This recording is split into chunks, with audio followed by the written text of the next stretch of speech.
you're going to either say, I'm glad I did that program and I have my doctoral degree, or I wish that I could still go back and get my doctoral degree. I think it's important to note that there was almost a 20-year gap from the time that I finished my master's to entering in a doctoral program. And in that time, life events occurred. I got married, divorced, had kids, dated, lost family members, moved, you name it, it happened. Life was life, and for sure. Life was life. And Yeah.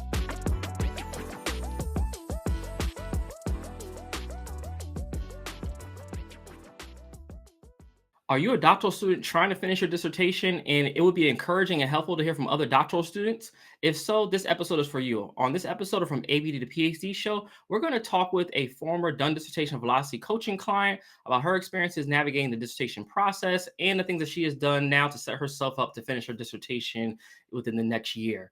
For those just tuning in, my name is Dr. Ramon Goings, founder of Done Dissertation and host of From ABD to PhD show. At Done Dissertation, our goal is to help demystify the dissertation process so that doctoral students can write and defend a dissertation in 1 year or less. If you find that you are a doctoral student and need support, you can check out today's sponsor, which is the Done Dissertation Velocity Coaching Program. And to learn more about our program and how we can help you get to the finish line, you can go ahead and go to www.velocitydissertation.com. Now, with that said, I'm looking forward to introducing today's guest because I had an opportunity to work with her over the last 4 or 5 months to really push the dissertation process along and to see what she's been able to do in such a short amount of time and with such impactful research. I'm really looking forward to this conversation. So for today's episode, we have Stefanie Anderson, who's currently a doctoral candidate in public health. And I'm looking forward to talking with her about her work. And so we will bring Stefanie on. Stefanie, thanks so much for being on today's episode. I appreciate you. thank you. All right. So to get into this, I think it's helpful for people to know just a little bit about your backstory. So if you can kind of reflect back when you were younger, did you think that a doctor, going and get your doctorate was in your vision, or was it something that evolved later on? Like what was this like for you? The fact that you're in a program right now. So no, I did not think. I thought being a doctor was in my Okay. future, but not a doctoral student. I mean, not a doctorate. When I was really young, I wanted to be a pediatrician. In fact, from the time that I can remember, maybe about three, I used to tell everybody I wanted to be a all people doctor, and then I said I wanted to be a kid doctor. And so from childhood up until actually my sophomore year of college, my plans were to go into clinical medicine. Um, but then I realized that my my interest and I Mhm. think even my natural gifts, or what my natural inclinations were, really around relationships with people, not necessarily with the medicine. Um, Providing clinical care and building relationships. And so I switched into sociology with a minor in, well, it was a pre-med program. Then I went on to get a master's in public health. I fell in love with public health because it encompasses everything that I love about health and wellness and science, but it brings in the relationship piece. And so because I love it so much, I said I want to go all the way to the top. That's cool. And I didn't know that about the medical background in terms of what you initially wanted to do because your dissertation focuses on, doctors and physicians. So it's just interesting to see what your research is doing versus what your interests were. So now I see the connection. Okay, that's great. Learning something new. I love doing these interviews with you all because I get to learn something about the backstory that we don't always get to hear about. And so, with that, you go through, you get your, bachelor's and master's, you decide to go in the public health route. What then ends up, having you decide to explore the doctoral route? Because you could have done a number of things. Was it just the fact that you wanted the highest degree, or was there anything else that was motivating you to even get started? That's a great question because in public health, you have two options for your terminal degrees. You can get a PhD, which is what most people are accustomed to as a PhD, and that's leans more in the academic and research realm. And then there's the doctorate of public health, which I don't know how long it's been around, but when I graduated in 2002, it was not a very well known or very popular degree.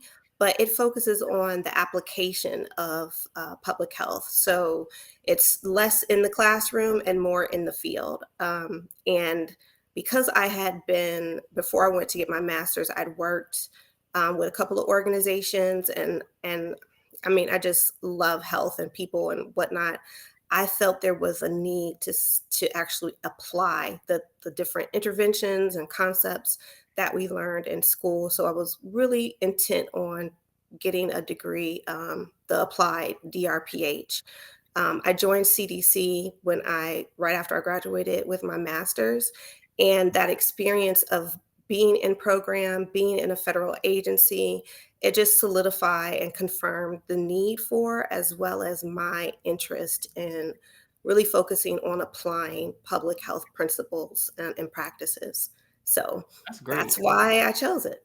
That's great. And it's great that you knew that. Like I just when I was going to get my doctorate, I just said, who has the doctoral programs around where I live? And I'll find a program. I had no idea about the difference for me between a PhD and the EDD. And like I didn't recognize that. And I'm glad you had that foresight and background to understand those differences and how they can be applied. But I think probably, I don't know if you've started to recognize this, that despite the degree, you can do whatever you like with it. Honestly, like, it's just a matter of where do you want to apply the work. And so I know a lot of times we get folks who are contemplating the PhD versus the practitioner degree of your or whatever discipline is. In your case, like the doctor of public health. It's just interesting those debates that still happen, but it's like you do whatever you want, and that is, that's why I'm Absolutely. interested more about your research and how you're applying it, just because of that and the type of program that you're in.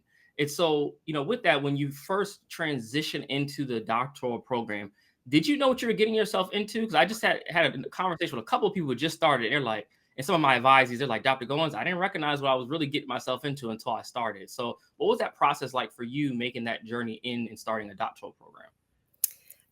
So to answer your question, did I know what I was getting myself into? Not at all.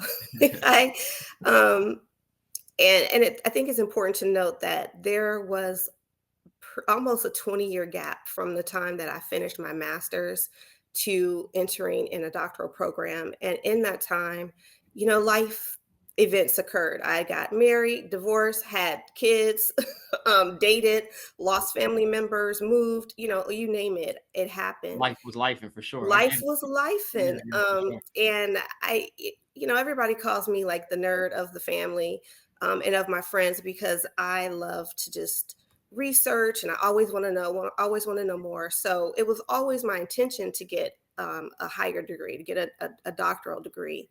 But like you said, there was so many opinions about which degree was the best, so that delayed my decision. And then because I was choosing to go into the DRPH program, there were only a few that were available. They would require me to move out of state, which was an option because I had family. I was married or I was Yeah. divorced and I have kids, etc. But when I finally said, okay, it's now or never, um, it was because somebody said, "You know what? In 5 years, you're going to either say, 'I'm glad I did that program and I have my doctoral degree,' or 'I wish that I could still go back and get my doctoral degree.'" And no matter what, 5 years is still going to go by. So do it now because there'll always be something. And I talked to a few people who said, "Oh, make sure you're really committed to it. Make sure you know why you want to do it because it's not easy." But it's just like other things in life. You don't know what that means until you're actually in it. So, what was most challenging for me was juggling work, personal life, being a mom and wife, Yeah. or girlfriend, or friend, daughter, whatever, Yep. and a doctoral program. Uh, it's not easy. So I kind of like looked at myself like, "Are you crazy? Like, why are you doing this? Nobody asked you to get a doctoral Mhm. degree. It's not, stymieing my career necessarily." Yeah. Um, but once I started, I was like, "I'm not a quitter. I'm gonna finish." No, that's cool. And like for instance, like I was in the same boat when I started my doctoral program. I got accepted, and then when my first class was on a Monday, I got married on the Saturday before classes started. And so you can imagine, I just newlywed, just getting married. Classes start on Monday. No honeymoon. We had to do the honeymoon like 2 years later. Like nothing. Like life was just like, all right, you get married. All right, start this doc program. So like, How did you think through managing? Because I didn't have children at the time. So how did you manage being a mom, making sure everything's good at home, work? Like, what was that balance looking like for you when you first started? Um, to be honest, I did not have any balance when I first Yeah. started, because there were other things that were happening at the point when I actually started. I'm in, I actually told people like it's because I saw like a text message that I remembered. Oh, this program, like the doctoral program starts on Monday. Like I have to do something Yeah. because I kind of was just going by, day by day. What is Yeah. it that I need to do? But I got it together. I think what helped was that I was in a program that was intended for professionals, which is another plus for the DRPH, is that they really, before you even get accepted, most programs require you to have like 5 years of work experience. And this program was focused on those who were seasoned professionals who were still working. So it was part time. So that helped a lot. So my classes were in person, but they were in the evening. So I called on my support system. I was a single mom, but I had a lot of friends, Yeah. and they, said, "Okay, I'll watch the girls on these days." It was only 2 days a week. Yeah. I had to talk to my kids about, mommy is doing this program, and we're going to do homework together, but I might not be as available as I was, before when I was in school. Just kind of setting their expectations. And then I had to recalibrate as often as necessary. Things come up. I have to take my kid to class with me. Okay, that's what I have to do. Paper is due on Monday, and my child has a sport event that's out of town. Okay, I'm going to be up all night working on this assignment while they're, practicing, and a parent is with them while they're, running.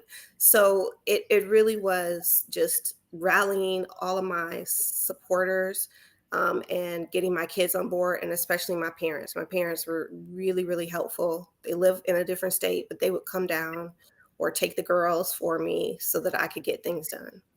Oh, that's great. Like to have that network and have that support is really important. So even for students, as you're listening to Stephanie like explain this, if you don't have those supports in place, it's important to put them in so that you can get the time you needed to do the work and things that you wanted to do.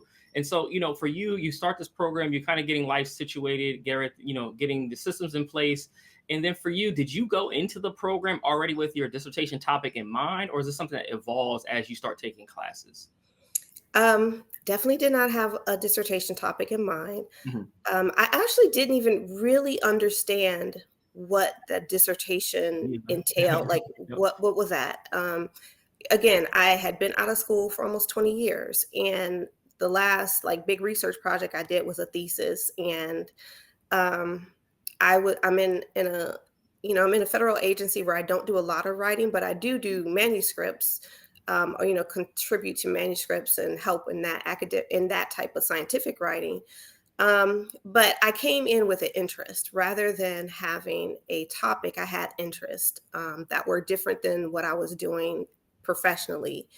And I kind of came in with a proposal for what I was interested in around that topic. And at the time, it was adolescent health, adolescent sexual behavioral health. And my first class, we had to kind of present, on that topic. And through that process, I realized that I didn't like that topic enough to pursue it. And that happens, yeah.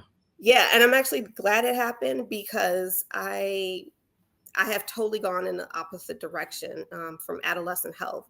And it was through classes that I started to refine, like, this is a topic that I'm really interested in, or this is an area that hasn't really been explored, and I want to know why. And, looking at what existed, in the field of public health in terms of being at CDC, what kind of structures do we have in place to address these issues, that also informed, what are the topics or what are the issues that I think, I'm interested enough to address, and also that there would be some support in trying to research and address it. No, that's great that you made that transition. I did the same thing. I went into my dot program. I was a music teacher when I first started, and then I had transitioned to higher ed at some point later on. But I went into thinking I was going to study music educators. But then I quickly kind of said, no, this is not the route because I'll be stuck in this kind of music ed hole. I was like, no, I'm gonna not do that. I'm gonna do something different. So yeah, everybody has a journey. I think it's helpful. You had a starting point, right? And then you were able to kind of figure out this doesn't work or this does work. And so, as you're doing this, and you said like your work's not, your research became not necessarily related to what you were doing professionally. Were there any challenges with that? Because I know for some students they come in sometimes to a lot of programs like yours, where it's like I need to tie everything to what I'm already doing at work, so I don't do double the effort. Did you feel like it was double effort studying something that you might not do in your day to day job? That's a great so that's a story in itself. Yeah, I wasn't interested in initially, I wasn't interested in what I was doing at work, not in terms of what my job was, but the topic. I was in sure. traveler's health, and I didn't even think about using my work experience or the data we have at work for my dissertation. It never even crossed my mind Yeah, until I got further along, and I was like, oh, a lot of other like my other colleagues and people in my cohort were using data from their program, not because they were told to, but they were kind of like as seamless as easy, and that kind of bled into me changing my mindset. And I'm sure other people have talked about it, but I came in thinking I'm going to do this, field changing work that is going to, illuminate something that people haven't heard before or haven't, this brand new idea. And I tend to choose the hard route for things. And my colleagues were like, just do something that's easy and you do your manifesto after you graduate. I kept hearing that, but I just didn't listen until I got you. until the end where I was like, you know what? This is hard trying to, be all in on this topic that doesn't that I can't find time to connect to my everyday work. Yeah, Um, and so I actually ended up shifting to focusing on something that I was working on at the time and just finding an angle that hadn't been explored. And that's also where I got support from my employers. So before that, I didn't get any support. I didn't even talk to them about what I was doing. sure. But when I finally decided on my topic, I had a different team lead and they were really supportive and they helped me brainstorm like what can I do? And I found my topic. No, that's so helpful because I think a lot of folks, like you said, sometimes we want to make this such a grand contribution. But what you found is that there's an existing data set on this topic I'm already interested in. All I have to do is figure out what's the angle that people don't take with this data, and then you have a whole dissertation. It becomes so simple when you take a step back from it, but when you're in it trying to figure it out, it's like, oh my god, how am I going to do this big thing? And for you, you figured out what it is with the data that you were already using for work and you decide the angle that you're going to take, at what point or what challenges were you experiencing that prompted you to then start considering like getting outside help to think about how you're going to write this dissertation and what was that journey like for you? Um, so it coincided with the pandemic actually. Okay. So like I said before, I work at CDC, and so we were really involved in the pandemic, addressing it. And I was also experiencing it as like everyone else was experiencing. I had children who were doing school remotely, still a single parent. I was in the house, had family members that I was, nervous about, all of those things. And I was at the point where I was on my own to do my dissertation research. And how I didn't realize it, but there's a huge difference between coursework because that's something that I was accustomed to, Yeah. and your goals and it's all laid out for you. Yeah. But in your dissertation research, it's really self-driven. Like I have to put these deadlines in place. I have to figure out what I need to do, and how I need to do it. And I just kept putting it on the back burner because all these other things took precedent, understandably. Um, but in order to stay active and in good standing, I had to pay, tuition. And so That I'm definitely paying probably hurt. tuition and right, it is not cheap. And like I Yeah. said before, like several times, single parent, 3 kids. And I got to the point I was like, I'm paying this money and I'm not making any progress. And I'm wasting my time. And people kept asking me, when are you going to finish? When are you going to finish? And I was like, okay, enough is enough. I need to just finish. And, you know, a lot of things transpired. And I finally sat down and figured out what was holding me back. What was holding me back? And then what did I need to move forward? And really, I needed help because I didn't know what I was doing. I didn't have enough guidance, enough time had passed that my classmates had already graduated and were doing other things. And I was kind of last, I am the last one in my cohort to finish. Sure. And I was like, I need help. And I don't know, I'm not going to get it from the school because what they're offering is not really the kind of help that I need. So I happened to go to a session to talk about this where you were presenting, and I was like, "That's it. That's Right, exactly that's what I okay, that's need." what it was. Okay, from yeah, Yes, sorry, from cohort sisters in sisters, public okay, health. yeah, shout out to cohort sisters, one of our partners, yeah, Yes, okay, that's cool, that cohort you got sisters. Yes, that's what it was. when you went through that journey, okay, and, at that point, you recognize that you need some help, you look around, did you look at other types of support, or did you just find us like, "This is what I need," or did you look around? I know some people look around, some people are like, "No, this is good." What was your journey there, like, trying to explore these options? Because there's a lot available out there. I honestly had never heard of dissertation coaching Yeah, until that presentation. Other people offered to help, but it was on specific parts. So an editor was like, when you get to the point where you need an editor, I can do that. yeah, Or if you need help with, printing, I need, and I was like, I'm not there yet. Like, I yeah, don't yeah, know how to put this thing together.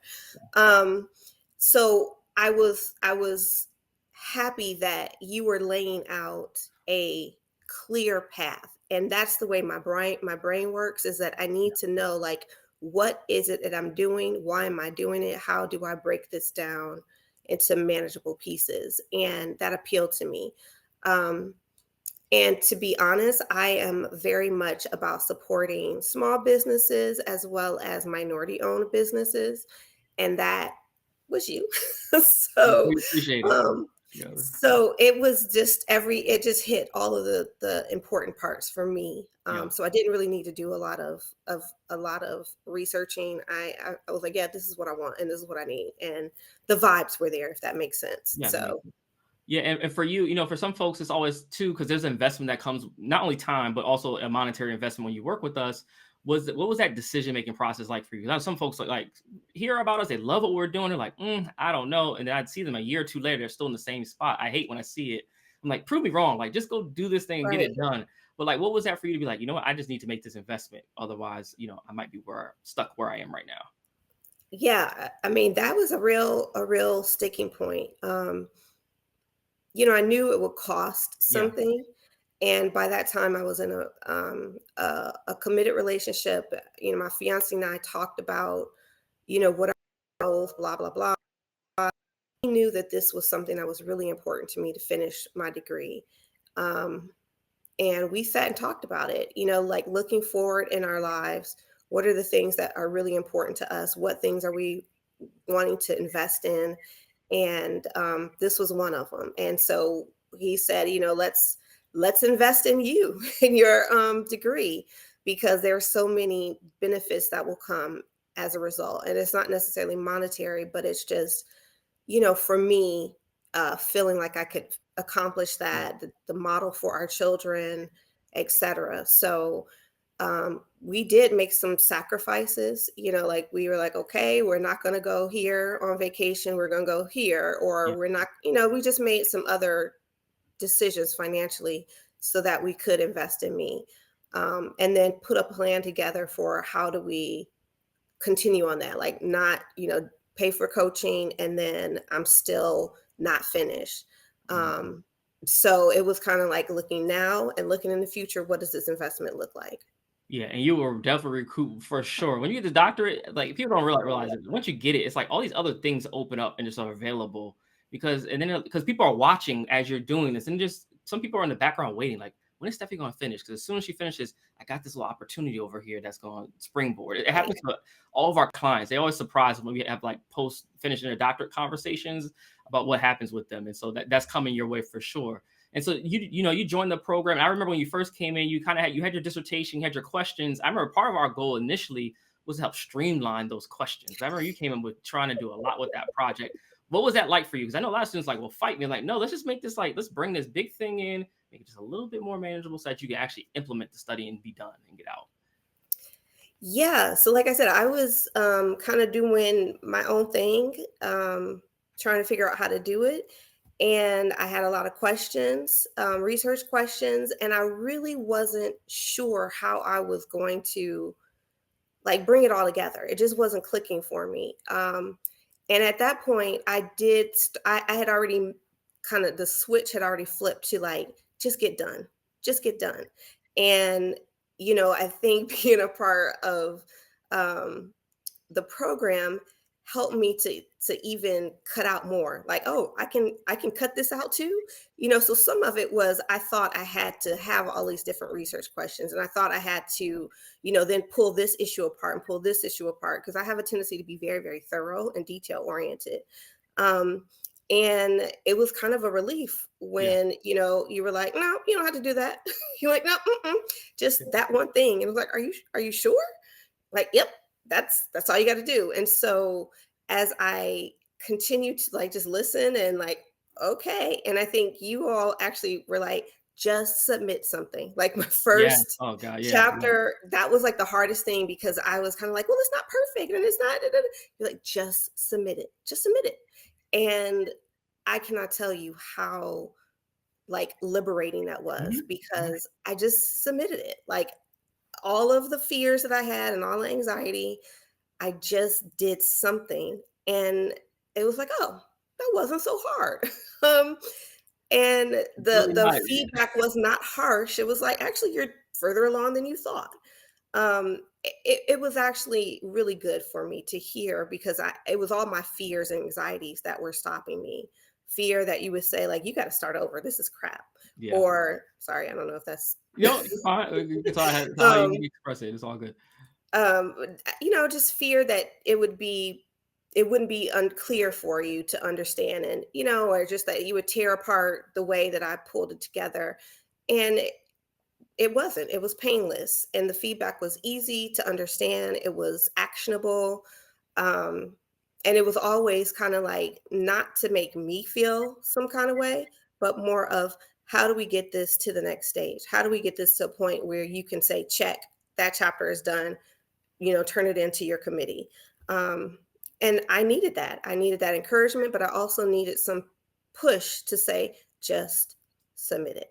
Yeah, that's such a great point you make about submission. I don't know what it is about submitting. Even so, when folks join our program and you're working with us, you can submit your chapters for review from a coach. And it's something about, at some point, we haven't seen a chapter from someone in about a month. Usually, you all on average are writing about a chapter a month. If we don't see it in a month, we start to get the alerts like, all right, why is this client not submitting? And then we come back around, what's going on? And then usually it's the same comments you made. Oh, it's not perfect. It's not ready yet. And at that point, we're usually like, go ahead and submit it. And I think part of it is the get in the habit of submitting and let it be such a freeing experience, because then once you submit, it's an accomplishment, I think.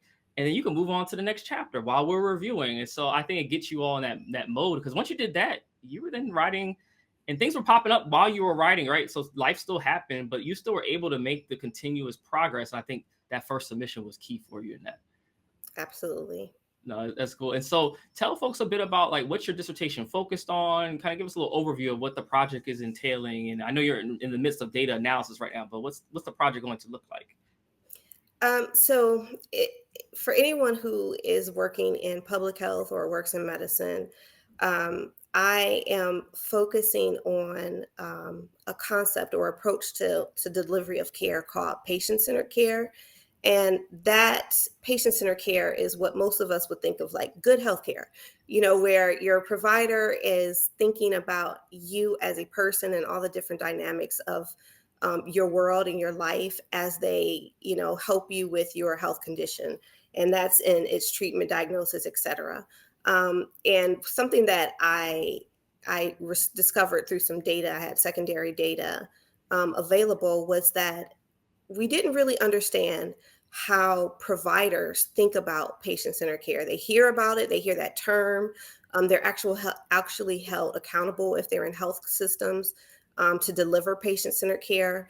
But, there's no real definition of what patient-centered care is, as well as, what does it look like? And so I wanted to explore, what do providers think about patient-centered care? How do they conceive it? How do they implemented, what are their attitudes and beliefs? And underlying that idea is that we all bring into our everyday experiences our life, who we are, culturally who we are, our gender identity, and the neighborhood we grew up in, economic level, et cetera. All those things contribute to how we engage with the world. And um, there's not a lot that explores that level of provider care, that really looking at them as people, and how does that affect their delivery of care.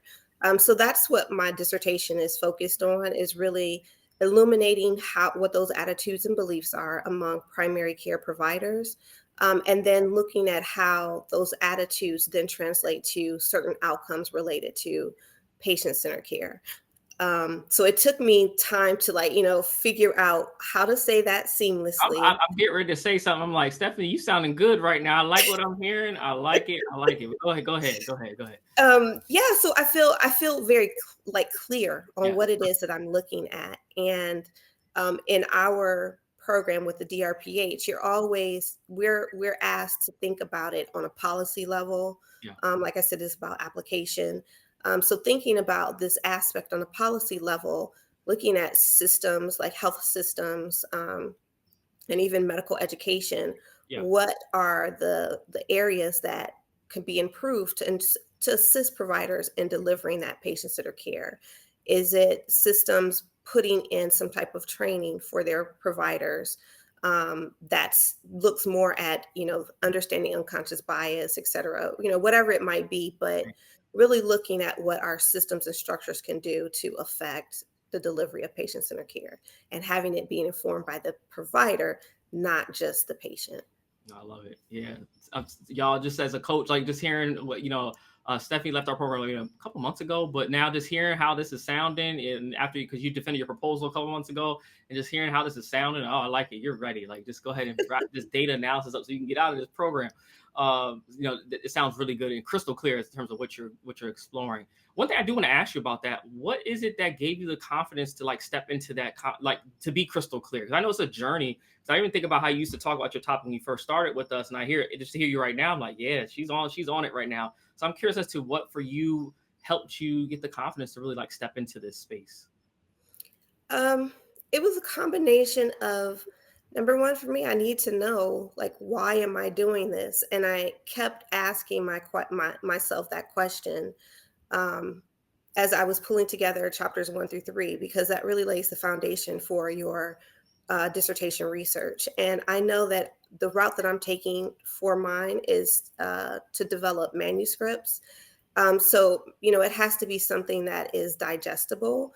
And how could I parse out the elements that I'm researching into two separate documents that really, build off of one another or related to one another?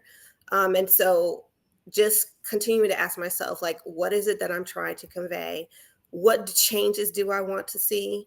And again, that's some of the tools that you gave us as part of the program, is, these kind of questions that help you determine what is it that you're doing, and what are you answering? Like, why are you doing this? And also my committee, they asked me those same questions and pressed me with, what is it that you want people to walk away with? What do you want to see change? How do you think that this will, at a very minimal level, what do you think how this could impact the field or provider care, et cetera? So all of that helped me to really hone into, what is it I'm trying to do? How do I articulate that? How do I make it approachable and relatable? And honestly, some of it has to do with my lived experience throughout this process. I had two family members who were engaging with the healthcare system. One had a really great written, and from those two examples, I was able to pull in, this is a sticking point for me. Yeah, yeah, The yeah. way that, the provider is talking about their prognosis. I'm really curious how different providers are talking about that? Do they understand how important it is to my grandmother that, she's very spiritually grounded, and so everything has to come from that or has to relate to her spiritual beliefs. And Yeah. if a provider doesn't understand that, then they've kind of missed the mark and they can't deliver her the care that she really needs and desires. So Yeah. that's how it came together. I love it. I love it. So before we wrap up, I would love for you if you could just share any words or advice that you would give for doc students who might be struggling trying to figure it out, like anything, things that worked for you as you were writing your dissertation to get in and kind of unlock it, because you came in when you started working with us kind of a little stuck. Like, I know where I'm trying to go, but it's still a little unclear. But like, any words of advice or strategies that you would provide fellow doc students on how to get through this process? Yeah, I have a long list of recommendations, I but don't have it. I don't have it. um, I think the first one is to be honest with yourself. Be very honest with yourself about why you want to get your doctoral degree, how you're going to do it. Like, do you have a support system at work, amongst your friends, at the school? Who's going to help you make it happen? Because the reality is you cannot do it by yourself. I don't care if you have no kids, no spouse, no relationship, you still need others to help you, because those extra set of eyes help put you on the right course. So be honest about that. Be honest about how much money can you contribute, can you attribute to this. So, you're paying tuition, but there are other fees that come up or other expenses that come up that would really help. But if you haven't budgeted for it or you haven't been realistic about what you have to help support you, it makes it even harder, because you're then having to say, like, oh, I didn't think about this. Let me figure out how I can move things around, or if I can. So that's the first step, is to really be honest and frank about what you're doing. Talk to others who have either started and didn't finish, people who have finished, and people who are in it, just to hear what their experiences were. And if there's anything you can glean from their experiences, and put into your journey. And then the third is just do something. Um, you can think and plan and wish and hope and dream and talk all day long, but without action, you're in the same space. So step out on fear. Step out on faith. Put fear, put to the side. Everything is scary. So choose what you are willing to, take risk for, because the end product is what you want. And just do something, just apply to that program just to see, there's no commitment, just to see. um, put together an outline for your first chapter just to see, are there things out there? Can you really get into this topic? um, Start to talk to committee members or form your committee just to see if they have any ideas about, your intended research topic. So just approach it with, like, let me just do something, just one thing, to help me progress in this journey. Stephanie, you tell them the truth, especially on that last on do something, because a lot of folks are stuck because they just they're choosing, making a choice not to stay stuck and not do anything. Hmm. And even that thing could be getting help. If not getting help, like you said, putting an outline together or trying to do something, reaching out to a faculty member, something to move this thing along. There's so many people I've seen just stuck, and I ask, well, why are you stuck? Oh, I just don't know what to do. And they just stay there and don't do anything else. That is so important. I'm glad that you said that for folks, because I think it's really important and something that you've been able to do. And now you're flying through this thing, and I'm looking forward to you wrapping up your dissertation. And so, with that, as we conclude, like what does life look like for Dr. Anderson? So once you get this doctorate, what do you want to do? Is there anything special or things that you want to do with the doctorate, or is just more so the accomplishment of finishing the program? What does life look like for you, think, after? um, so a part of that is, I don't know. Cool. Yeah. It is definitely the accomplishment, and like I said, I'm really happy in the job that I have right now. What my Yeah. duties involve, and has nothing to do with my research. But I have also realized that, this is just a step. The doctoral degree is only to help me get in the door so that I can push forward, and I have the credential to say like, hey, I know a little something about, this type of work. Yeah. So I feel like the world is mine. Really, I have some very lofty goals. I'm interested in older, like aging, healthy aging. And that's something that is not necessarily at the forefront of like the scope of CDC work. So I really, in the perfect world, would like create a department or a division to focus on healthy aging. So not looking at it from a risk perspective, like, oh, you're gonna fall and you're gonna get dementia and all of that, Yeah. but really like, what does that look like to live healthy? The benefits of aging and eliminating ageism. Those are the kind of things that I'm interested in. So, and also I've, like you said before, once you never know who's looking. Sure So don't. I've had several people approach me and say, I'm really interested in your topic. Maybe we could write a paper when you're done, or hey, I'm writing this grant. Do you think you'll be available to help sit on to consult for that grant? So opportunities are kind of presenting themselves. So Yeah. maybe I'll also do a little consulting. I don't know. Yeah. But I feel like I will have enough behind me, experience in the program, experience doing this kind of research, and just experience, of course, in my field to be confident enough to say, like, yeah, I can be, part of your grant. Yes, I can figure out how to create a new division to focus on adolescent health. I mean, not adolescent health, aging, Yeah. healthy aging. So who knows? But the first step is I need to finish. Um, and that's going to happen very soon. And who knows? Yes, fingers crossed. It's going to happen soon. Well, thank you so much for being on this episode. We're going to clip that last part for you so that when you create that division, you can say, I said that like 5 years ago. And we can say you heard it here first. So no, I appreciate you, Stephanie, as always. And yeah, I just wanted folks to hear from other students. So I'm just glad you're able to share your story. So I'm going to put you behind the scenes for a sec to wrap up today's episode. But thank you so much again for being on. I appreciate you. Thank you for having me. Good luck, everyone. All righty.